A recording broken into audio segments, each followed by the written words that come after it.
You are listening to the Down the Wormhole podcast, exploring the strange and fascinating relationship between science and religion. This week, we are exploring how that relationship gets worked out in real life with one of the current Sinai and Synapses fellows. Sinai and Synapses is a 2-year fellowship committed to elevating the discourse surrounding religion and science, and where the 5 of us first met. So, without further ado, our guest today is a 5th-year PhD candidate in developmental psychology at Yale University, studying how children conceive of religious groups as something similar to other social categories in the world, and sometimes very, very different. I want to welcome to the podcast Emily Gerdin. Welcome. Thank you so much for having me. Thank you so much for joining us today. Thank you. Yeah, I'm so excited to talk about childhood development. I have a 4-year-old and a 7-year-old, and I'm always really excited to learn about the ways I'm ruining their lives. Well, I'm sure any developmentalist would tell you they're going to turn out okay. There's not actually that much that you could do, thankfully. That sounds like a challenge to me. Please don't take me up on that challenge. Yeah, I don't think you'll finish your PhD program if that gets out. I do often joke about how my kids are going to end up having a very weird view of religion because both of their parents are pastors. But you grew up in an even more unique religious situation. Could you tell us a little bit more about what the religious landscape looked like in your home? Absolutely. So there are ways in which my religious upbringing was certainly unique, but also ways in which it actually isn't all that different. There's a large number of people growing up in the United States who have one parent of one religion and another parent of another religion. And that's what is the situation for me. So my mom was raised Jewish and identifies as Jewish. And my dad was raised Christian and continues to identify as Christian now. And in my own experience, meeting other people who identify as interfaith like me, I often find that there was a dominant religion in the household that, one parent maybe didn't care as much. And the other parent cared a little bit more. And so they went to church or they went to synagogue or something like that. Whereas my parents went about things very differently. I grew up, so for example, very early on in my childhood, I attended a Jewish preschool. So I was going to a Jewish day school. And then over the weekends, I would be going to church with my parents. I was very consciously being educated in both traditions. I believe with the expectation that someday I would choose what group I wanted to be in. People often ask me how that turned out, and the answer is I'm just very confused still. But that was my parents kind of very consciously educated me and also my younger siblings in both traditions. Wow. So you didn't feel any pressure to pick mom's religion or dad's religion? I was young, but no, I don't even necessarily feel pressure now. I think when my parents think something is important, they share that it's important to them. And I've never really felt pressured one way or the other about my faith. Wow. That's some good parenting. And I, like everybody else, had conflict with my parents, but weirdly, religion was not one of the places where it was. And I appreciate that, for example, this past weekend, at the time of recording, this past weekend was Easter. And, my dad texted all of us, "He is risen," because, he was just sort of respecting how, that Jesus's resurrection was very important to him. And, I am thankful that he shared that with me, even if that's not necessarily, even if I wasn't doing anything to celebrate Easter that day. And at the same time, also, over the course of the pandemic, I've been going to all kinds of Zoom seders for Passover. So it's been a an interesting mix, and I like that we get to have both of these. My family, when I say we, I'm meaning myself, my siblings, and the rest of my family. We get to share all of these things that are about us. Wow. Yeah, that's really wonderful. We strive to be as interfaith as we can, and on this podcast especially, with respect to all religious beliefs. But sometimes you just say something that is core to your religious belief that contradicts another one, and then it can get messy sometimes. As adults, that happens to the best of us. Did you have like weird, confusing times as a child where you'd come home and be like, "Hey, Jesus was risen," and one of your parents would be like, no. And then, was there ever any like weird conflict going on with I that? don't remember any time where where anybody contradicted something within my own family, where anyone contradicted something that somebody else said. But I Mm, do very much remember feeling societal pressure. And I think one of the reasons why I'm interested in studying religion now, as a developmental psychologist, and how children develop religious concepts, is because there's a lot of societal pressure to choose, to be in one group or another. And I even yeah. find that pressure to be kind of echoed by my own field. There's a lot of studying being a member of one group or another, and not a lot of studying being a member of multiple Mm, groups simultaneously. Um, and so, yeah, I don't have a specific moment in childhood that I remember. Ah, yes, a time when my mom said something and my dad said no, no, like that wasn't true. Um, Especially because I think they mm, mostly, you know, they shared with me stories, and then I chose what to believe. And I think there was almost always an outsider scientific aspect to things uh, because of this weird sort of position that I was in studying. I wonder if, by accident, because they didn't want to push me in one direction or another, they ultimately kind of made me into this third party kind of outsider in both groups. Not to blame my parents too much for the situation, but that's how that is in a lot of ways how I feel. Like I can't fully be a member. I can't fully be Jewish. I can't fully be Christian because I've been raised both, because I know about both, and this leads me to being in this kind of outsider like position, which we actually do know from the limited work that's been done on people from a lot of different social categories.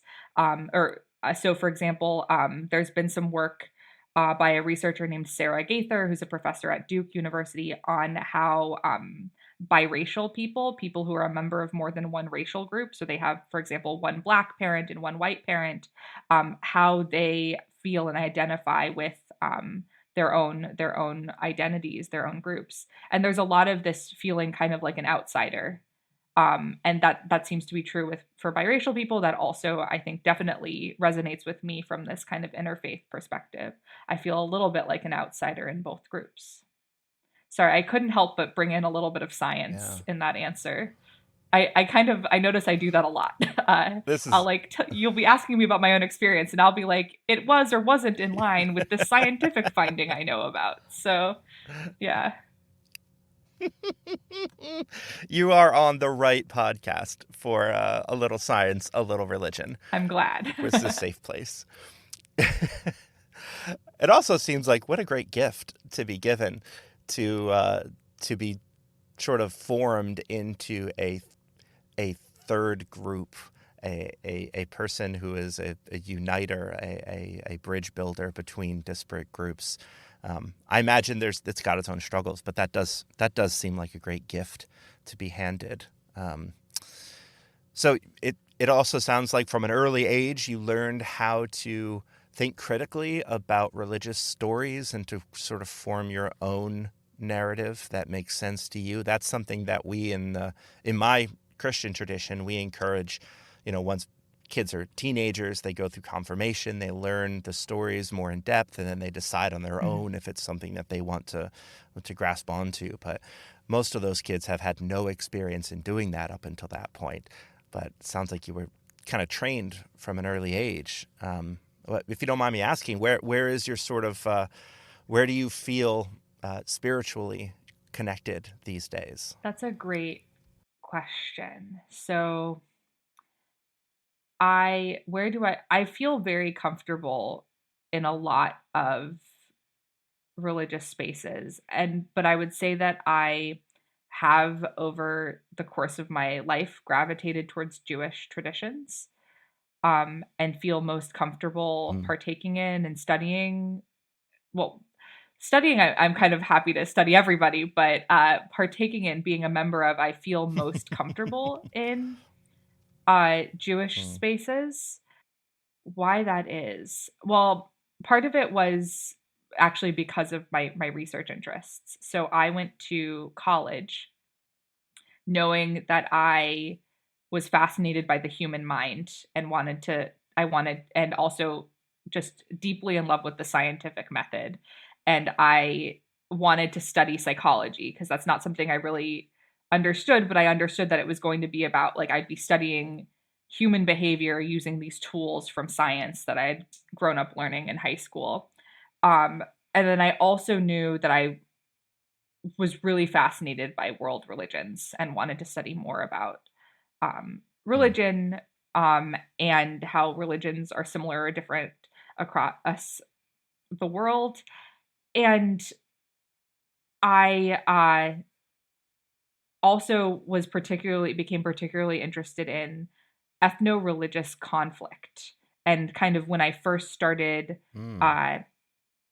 studying psychology, I decided to get involved in a lab that happened to have a graduate student who studied ethno-religious conflict. And I decided I wanted to work on her project. And so one of the most notable ethno-religious conflicts in the world would be the Israeli-Palestinian conflict. And I kind of simultaneously, while also like studying, getting into a lab, becoming a research assistant, and studying, how growing up in a region of ethno-religious conflict affected your social cognitive development, which is so how growing up in a place like Israel or Palestine, how that affects what you learn about the other group. So what Israelis learn about Palestinians and vice versa. And also then how that shapes just your psychology, how you even think about groups, how you approach the world, what expectations you have of people from those groups. And so the particular researcher that I worked with first thing, she actually didn't study Israel-Palestine. She actually worked with Christians with Catholics and Protestants in Ireland and Northern Ireland. So she wound up spending some time doing research and is now a professor at Queen's University in Belfast. Her name's Jocelyn Dottell, and she does really amazing research. But I, had a particular interest in Israel-Palestine, but also was super interested in her work in Northern Ireland. And so I, couldn't help but reflect on myself and started really thinking about my own Jewish identity while I was in college. Kind of simultaneously, I started going to the Hillel while I was also studying these questions in the lab.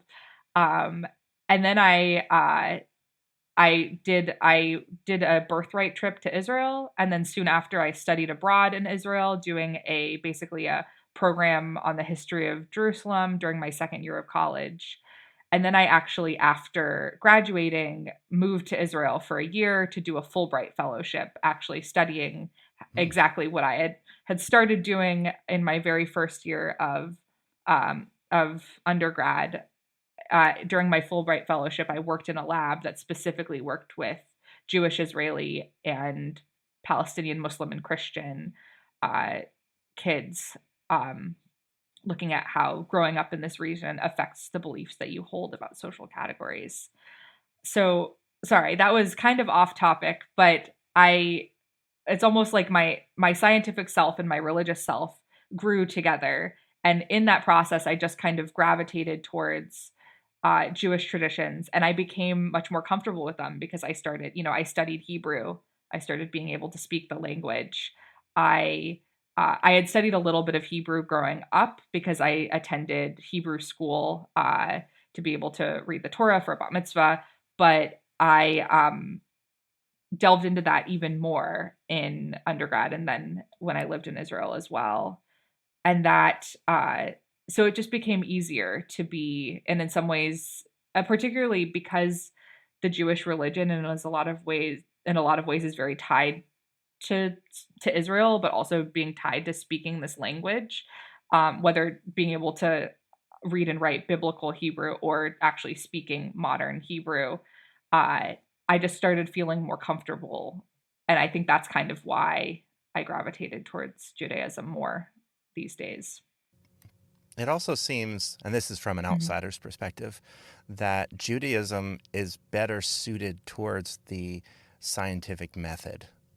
Um, that there's this emphasis, at least, yeah, there's this emphasis on taking apart text and Mhm. analyzing things and bringing in all of these other observations and stories, and that it is okay to have new ideas about old texts, as opposed to, some of the ways that Western Christianity anyway has been a bit more uh, rigid, we'll say, and more doctrinal. There's less freedom in Christianity, generally speaking, to approach your religion scientifically. But that is an outsider's perspective. I look upon my rabbi friends with some amount of jealousy. Holy envy is what we would call it. That reflects that observation reflects my experience as well. Mm, There's this questioning your belief and coming to your belief through questioning of it, thinking critically, that is just ingrained in just the history uh, of Judaism, and even learning about, various rabbis over the course of history who have had wildly different opinions, and uh, how that gets borne out. I I don't have any specific memory of, being told not to question by a Christian religious leader or anything like that, or being told to question by a Jewish religious leader. But in general, the vibe has very much fit with I get to ask questions. Thinking about Passover in particular yeah, makes me think about asking questions. Why is this night different from all other nights? Uh, that's even just built into the ritual process of how Passover is beautiful. celebrated, is asking questions about why we're here. The other thing about it too is, as I think I alluded to at the start of our discussion, I'm not, particularly certain in what I believe. Um, that feels more important in Christianity, being certain in what you believe. It's and Judaism feels a little bit more okay to be less certain about what you believe, and to be just happy to be a part of the ritual and to be a part of the community. Which isn't to say that I don't feel welcomed by Christian communities. That's not true at all. I certainly do. Um, but I feel, for whatever reason, I just feel a little bit more comfortable not being 100% certain in what I believe in Jewish spaces. Sure. So, in your research, you are researching how children conceive of religious groups in compared to how they perceive their other groups like race and gender and nationality and whatnot.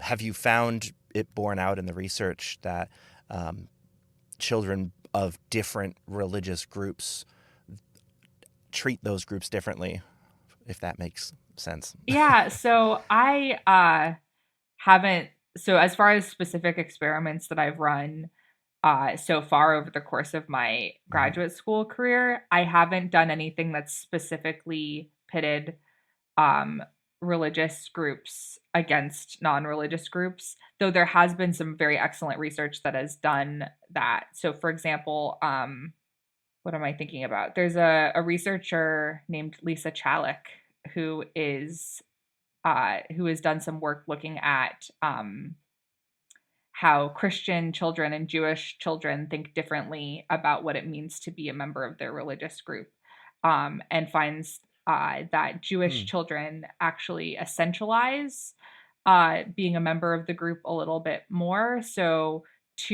when I say essentialize, this is a term that's used in psychology that basically means to think that there's some kind of um, invisible essence that makes a person who they are, that makes them a member of the group, or Okay. of a given category or group. So you might, to take a completely non-religious example, um, I'll tell you about a raccoon. And you can imagine a situation where we subject this poor raccoon to terrible things, where I'm going to dye them black, and I'm going to bleach their hair and give them a white stripe so they end up looking like a skunk.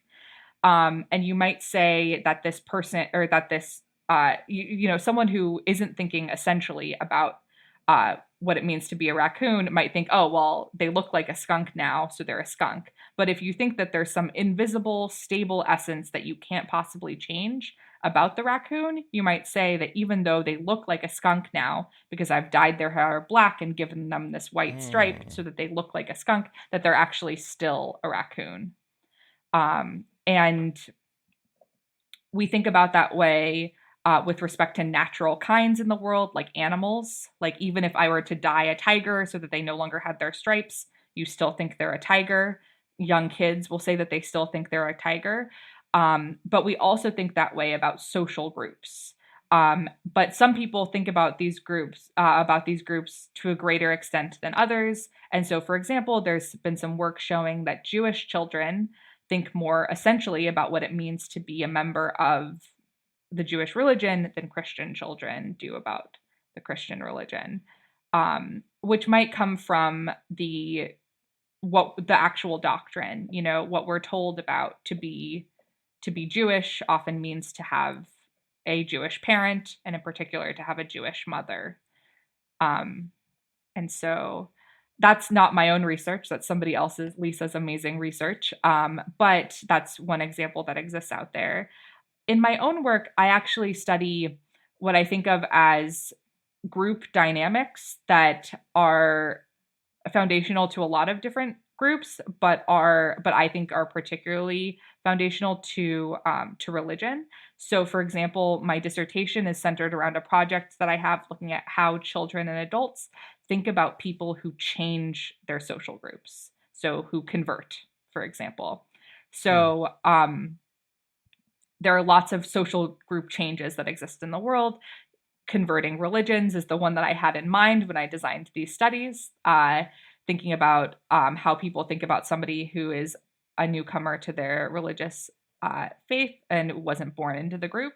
But immigrating countries, that's a kind of conversion. Switching your sports team fandom, that's another kind of social group conversion. Changing schools, like, these are all very Yeah. common things that happen. Um, and in my own initial work, I look at how children and adults think about made up groups that I've made up for the purposes of the experiment. And I find that children and adults expect others to prefer lifelong members of their made up group, or of a made up group, as compared to people who have converted to that group. And they also, even though I made Hmm. up these groups, so the children are definitely, and the adults are definitely not a part of these groups themselves, I also find that children, uh, they prefer lifelong members of groups to converts as well, as do adults. Um, and so I have this initial work where I just find with children of a variety of different faiths and ethnicities and backgrounds, I was able to collect in the northeastern United States. So there's still a limitation there. Um, I find that generally with these, just at baseline with these made up groups. But I am following up, doing research, looking at specifically how children think about people who, for example, like how American children think about people who immigrate to and from the United States. That's one ongoing project that I have. And another that I have as well is on how Christian and Jewish children and adults think about specifically Christian and Jewish converts to their group. So no data to tell you about Wow. specifically yet, but someday I hope to, and I have some hypotheses. So with respect to what I think might be going on uh, with religious groups, is I think we get told very specific things in these different doctrines that we grow up with. So I already, for example, talked about in the Jewish tradition, though I think Reformed traditions hold a lot less to this than more Orthodox traditions. In the Jewish tradition, to be Jewish, to some extent means being born into the group, in that you have a Jewish parent. But that's not the case Mm-hmm. with Christianity, and for a lot of Christian groups, if you would like to become a Christian, it's just simply a matter of believing in this particular doctrine. And I think children are learning about these things early on in development, and you might be surprised by how early it is that you are about how early children are picking up on these things. I'm very curious, if you said you have a 4-year-old and a 7-year-old, I wonder what their answer would be if you asked them, what does it mean to be a Christian? And I wonder if you'll be surprised. My 4-year-old is really into learning about this stuff. My 7-year-old will go, not Bible stuff again. He does not care. That's funny. I think that is funny. I can't predict how every 7-year-old or how every 4-year-old will behave, but I'm very curious. Yeah, if you were to ask No. them, what does it mean to be a member of the group? What are they going to say? Are they going to talk about, to be Christian is to go to church every day, this very external, or not every day, every week, this very external thing? Or are they going to talk about an internal thing, like it's to believe in God? And I actually don't know the answer to that question. But to go back to my research really quickly, I hypothesize that how we approach converts to our groups is going to be very much, even in young children, is going to be very much based on the doctrine and what is taught within those religious spheres. And so Christian children who might be more familiar with proselytization happening than Jewish children, which is not a lot of proselytizing happening in Judaism, might in some ways be more open to and less surprised by somebody who has converted to their religious group. Meanwhile, Jewish children might be surprised that someone even converts. They might question whether or not it's even possible, particularly if they're thinking of Judaism as being essentialized, like I talked about a little bit before, like being this inherent part of you that's not actually changeable, that you either have or you don't. So I know that was a lot. No, not at all. So I'll say that I am currently in the United Church of Christ, which is a mainline Protestant denomination. And if I were to think about it, there is definitely a prejudice in my denomination towards people who were born into it. The people who know the right words and who have the right lineage, can, have stories of being in choir as a child and have all the inside jokes. I grew up in a very evangelical background where we prioritized evangelism. And in that place, it was very much, there was very much a preference for converts, where if you had a story of conversion, then your faith felt more authentic than the person who had been born into it. We always would think about the prodigal son story, where it's the son who stayed behind, who was born into it, who was always did the right thing. That's like kind of the end, the villain in the story. But it's the one who went off and squandered everything and came back and had this conversion experience. That's the person who has the real faith. And so I would love to hear like that kind of a data. Like you take a bunch of kids from a mainline Protestant church and you take a bunch of kids from like a really evangelical, and I don't mean that in like the, you know, right-wing evangelicals. I mean like they're Yeah. evangelizing. They care about converts.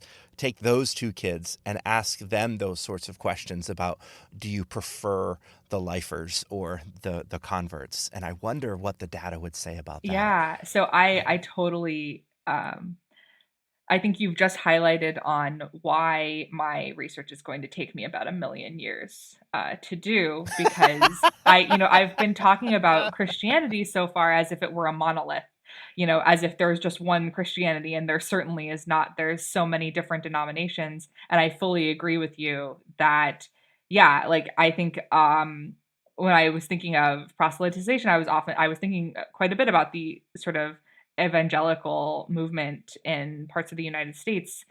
And certainly, like, I think kids from a more evangelical sect are going to uh, are going to be more open towards converts, exactly as you predicted. Whereas there are sects of Christianity that don't think of conversion in perhaps the same way, and perhaps are going to show a preference, exactly as you predicted, more for the lifelong group member. Um, and I've also thought about the prodigal son in my own, like, as an example. So I'm glad that that came to mind for you too. Yeah, just thinking anecdotally, it doesn't seem, if you're connecting that understanding of group and belonging and converts and people who are born into it, um, and then you connect that with immigrants to the United States, the sort of anecdotal Venn diagram in my mind of people who are really concerned about evangelism and people who are really accepting of immigrants, that's a very small Venn diagram. Yeah. It it doesn't it doesn't seem to translate to me in that way. That those are usually the sorts of people who are like, stay in your country, don't come here. This is America. And so I imagine there's all kinds of other group identity issues that are all wrapped up in that, and Mhm. it's not quite as simple. Or else you wouldn't have to write a whole dissertation on it. Yeah, exactly. Exactly. It's so complicated. I think every day about how complicated it is to study how kind of religion has become in our current landscape. Particularly because a lot of world religions, Judaism included, were never meant to be worldwide. I think Hmm. uh Oh, good point. I think that what religion even was for a long time was almost indistinguishable from just the culture within your particular community, and going beyond it or going beyond your community was statistically a very unlikely thing for you to be doing. And here now, we in 2022, and children growing up in 2022 have this really difficult situation where they've inherited from their family these belief systems that have existed for so long, and we're now adapting our beliefs to the present time. So, with that in mind, I'm not surprised um, in the decrease in religiosity that we're seeing just worldwide. Interesting. So you're saying that these religions were not designed to be worldwide, and so they're not well equipped for this global world? Yeah, I wouldn't. I mean, I feel like I'm treading into territory that I'm not actually an expert in. That was just sort of an observation that yeah, like, Yeah, I think yeah. we would, a lot of Hmm. religions are seeing themselves presented. I when I first started studying religious studies in college, I majored in psychology and I wound up minoring in religious studies, but I hoped to have them as a double major. And ultimately what it came down to is I didn't want to have to write 2 theses. That just seemed like a lot of work when I had senioritis. But I did a lot of coursework in religious studies, and I'm thinking of, there's these big 7 major world religions that you study. And Yeah. I think the number is 7. I could try and list them right now. There's Christianity, Islam, Judaism, Hinduism, Buddhism, Taoism, maybe? I'm not sure. But anyways, I remember the number being 7. I can't count them anymore. This is why I'm doing a PhD in psychology and not in religious studies. But I just remember thinking about like Judaism in particular, but also like how, yeah, we, just even learning this term, like, oh, there are these big 7 religions, is taking widely varying things that often are a mix of a lot of different beliefs from a lot of different communities all over a country, and and mashing them into this one label. And now we think of things in terms of labels. And we did this, I mean, this is something that we as humans seem inclined to do, kind of like construct societies such that we turn these labels into these meaningful things, when in fact there's a huge amount of variance. I'm thinking of race when I think of that, what it means to be Black, what it means to be white. These are these terms that have changed a lot over the course of history. And yet, I think we all feel like we have an intuitive sense of what these terms mean, but they fall apart in all these kinds of ways. I think what it means to be in a lot of different religious groups is also like that too. I don't know if that made any sense, but I hope so. It did. Absolutely. That's a really good parallel, because a lot of what it means to be white it is an American construct. It means that you are not Black in many ways. It's that that you are the default, that you have no cultural add-on to it, which is just this insidious aspect of white supremacy that robs us white people of our identity, let alone, all of the damage it does to other people. But it is an identity created in the midst of oppression, and it's not one that is well suited to just normal life. And so, like, you got people like me who grew up feeling like, man, I want an ethnicity, and like would latch on to my 1/8 Native American or 1/16th, 1/32nd, I don't even know where it is, and be like, well, that's who I am. I am a Native. I even one time put that on an application when I was a teenager for a job application, that I was Native American, even though whatever. No, you're not, Zach. But that is just, whiteness is not built to be an actual identity on its own without being compared to something else. I think Christianity kind of has done that too, but that's a rant for a different episode. I was actually about to ask you that question, because that was in the back of my mind as well, is do you think Christianity, because I certainly think from a research perspective, we treat Christian adults as being the default with respect to you study any other religion in comparison to Christian adults. But we are doing ourselves a disservice by talking about Christians very, very broadly, and not thinking about, exactly as we've already discussed, the ways in which lots of different denominations of Christianity can be very different, even in these ways that are about, their psychology. I think Christianity is a terrible world religion. It was not built to be a world religion, despite what people will say about the Great Commission and go out into all the world and preach the good news and yada, yada, yada. What Christianity is the teachings of an unlicensed rabbi in the first century who had a particular affinity for the poor and for the marginalized, and who had no love for the empire, and had some very spicy things to say about those in charge, both religiously and politically. And he and all of his followers were all murdered for it.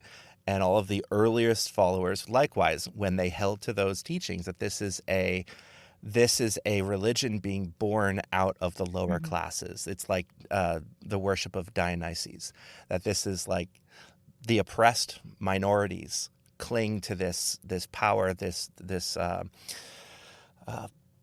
dignity that is given to them by this faith. And that's when it works. But you take that ethos and that teaching and that example, and then you elevate it to Caesar, Mhm. and you have to do all kinds of interpretive gymnastics to then fit the life and works of Jesus into that. And so when Christianity is in seats of power, we have to invent persecutions because it's written into the code. Christians are persecuted. Jesus was persecuted. All of the disciples, the early church, everyone was Mhm. persecuted. So we have to be persecuted if we're going to be Christians. And then so we're not. We then take this religion of the poor and marginalized, and we've turned it into a religion of the oppressor. This is now Herod's religion that Jesus would have hated.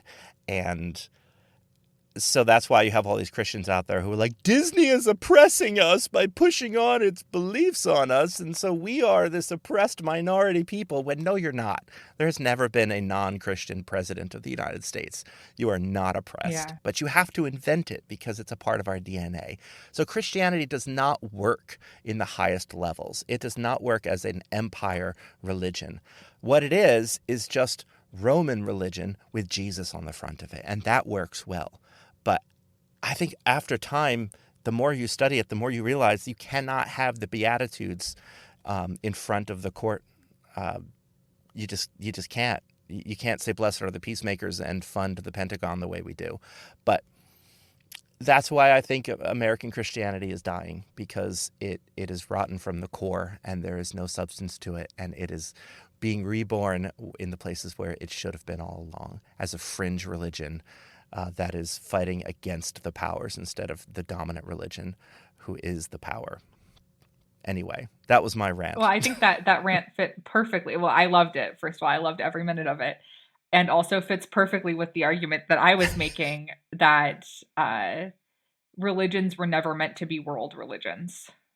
And we are adapting, Mm-hmm. and we as societies are adapting to this.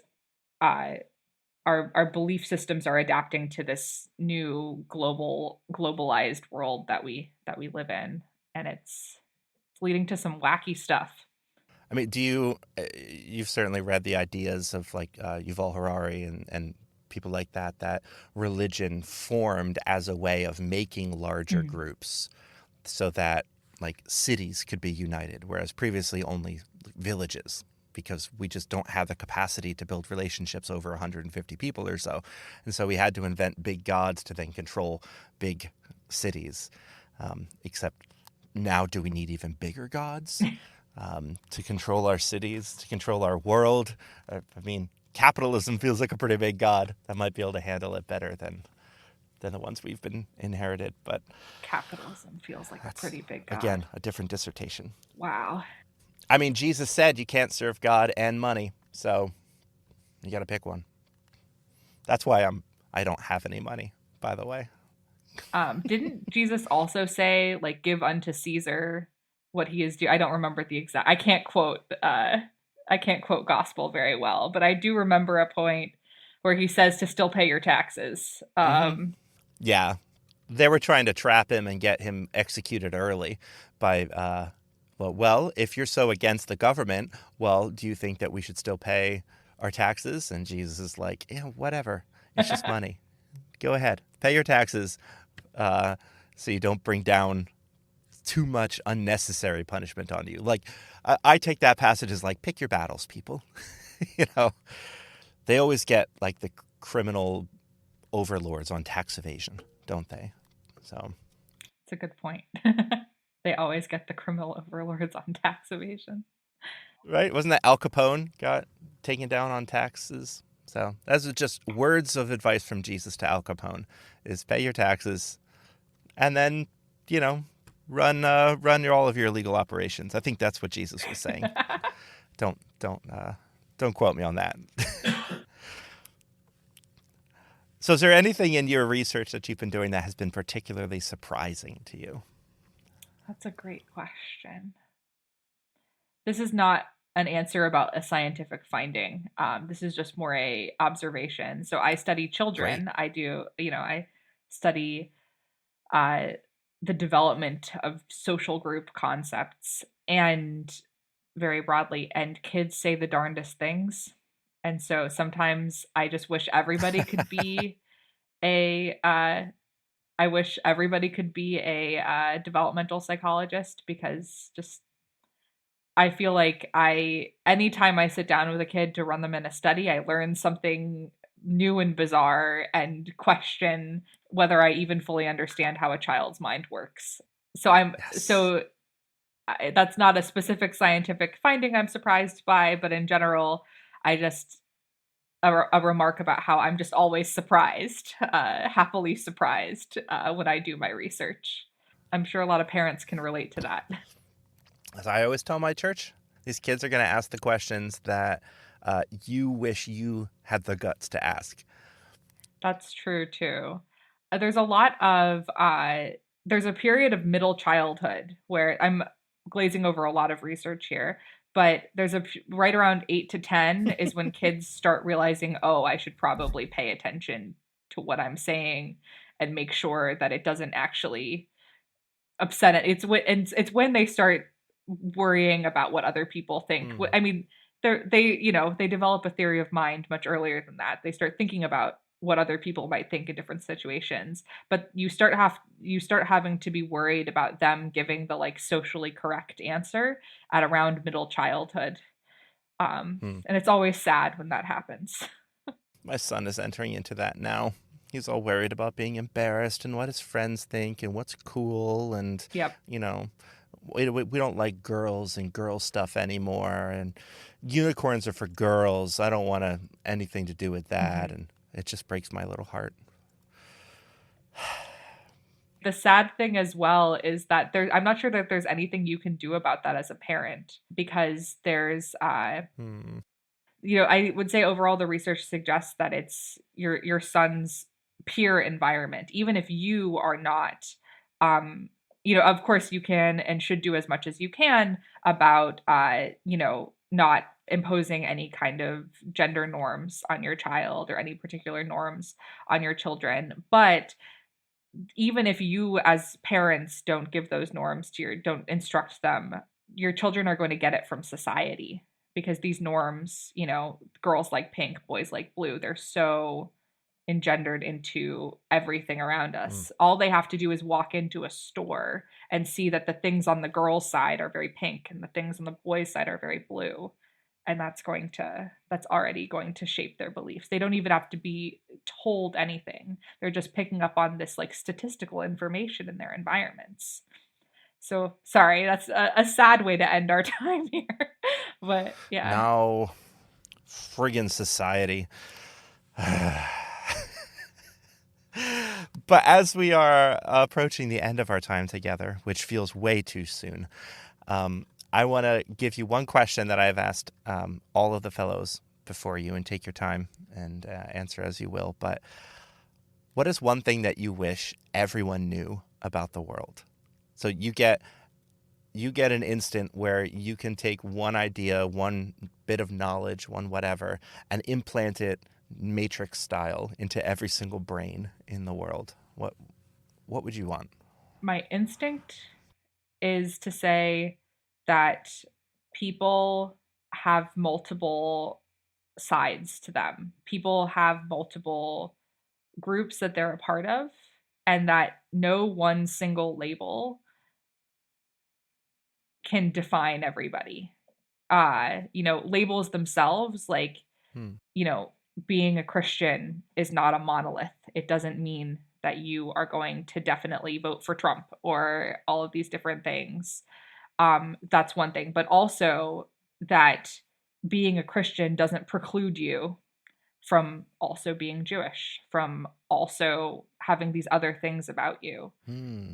That is my instinctual response, is that basically that interfaith people exist, and that a bunch of people exist at the intersection of categories in a lot of different ways. Oof. And if we're being honest with each other, I'd think most of us exist in some intersection that maybe a lot of us aren't comfortable admitting, Exactly. but that when more people like you are talking openly about that intersectionality, you're making space where people can feel more comfortable expressing their honest and true selves. Yeah. So thank you for your work. Thank you for this time together. I've really Thank enjoyed you it. so much. This has been so fun.